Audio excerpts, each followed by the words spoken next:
যতটা করার, কিন্তু আমাদের এই ক্যাম্পাসটাকে পরিষ্কার করা বা পরিষ্কার রাখার দায়িত্ব যতটা আপনাদের ততটা আমাদের, যতটা এখানে যারা এখানে পেশেন্ট আসে, রোগী আসে বা যারা ডাক্তার প্রত্যেকে। তো এই জায়গাটা বারবার শুনতে হয় যে সরকারি হাসপাতাল কেন পরিষ্কার নয়, কেন এত নোংরা। তো সেই জিনিসটা শুনতে খারাপ লাগে। তো সেই জন্য আমরা আমাদের যারা স্টুডেন্টরা আছে প্রত্যেকে মিলে আমরা একটা চেষ্টা করব যাতে এইরকম একটা ক্লিনিং ড্রাইভ শুরু করলাম। এটা একদিনের কাজ নয়, আপনারা প্রত্যেক দিন যেটা করেন তার জন্য আপনাদের প্রণাম। এবং সেই জায়গাটা যাতে প্রত্যেকের মধ্যে সেই ভাবনাটা, সেই স্বচ্ছ মানসিকতাটা যাতে সঞ্চারিত হয়, সবাই যাতে এটা ভাবতে পারে বা সবাই যাতে এই কলেজটাকে, এই হসপিটালটাকে নিজের মতো করে ভাবতে পারে। এই যে বারবার পেশেন্টরা এসে যে একটা অস্বাস্থ্যকর বা নোংরা যেগুলো পড়ে থাকে সেইটার মধ্যে যাতে না থাকতে হয়, একটা মানসিক স্বাস্থ্য এবং শারীরিক যে স্বাস্থ্য এইটা যাতে সার্বিক উন্নতি হয়, সেই জন্য আমাদের এই ক্লিনিং ড্রাইভ।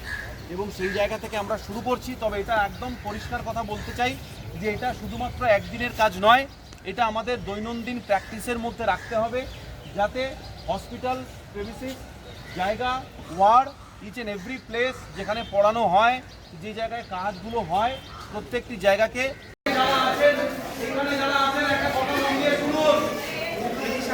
এইখানে যারা আছেন তারা একটা কথা মন দিয়ে শুনুন। যারা এখানে আসেন পেশেন্ট দেখাতে, রোগীকে নিয়ে আসেন, এটা আপনাদের হসপিটাল। তো হসপিটালকে পরিষ্কার পরিচ্ছন্ন রাখা আপনাদের দায়িত্ব। বারবার এই যে শুনতে হয় সরকারি হাসপাতালে এসে হাসপাতালগুলো নোংরা থাকে, এই জায়গাটা যেন না হয়। আপনারা কিছু ফেলেন বা কিছু কাগজ বা তুলো সেগুলো যেখানে সেখানে ফেলবেন না। পানের পিক, থুতু যেখানে সেখানে ফেলবেন না। সেই জায়গাটায় নির্দিষ্ট ডাস্টবিন থাকবে, সেই ডাস্টবিনে আপনারা ফেলবেন, যেখানে সেখানে থুতু ফেলবেন না।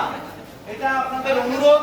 এই হসপিটালটা যতটা ডাক্তারদের, যতটা আমাদের, ঠিক ততটাই আপনাদের, কারণ আপনারা সুস্থ হতে এখানে আসেন। তাই এই জায়গাটা এনশিওর করা, নিশ্চিত করা আপনাদের দায়িত্ব। আপনারা দয়া করে কোথাও নোংরা ফেলবেন না, এটা আমার অনুরোধ আপনাদের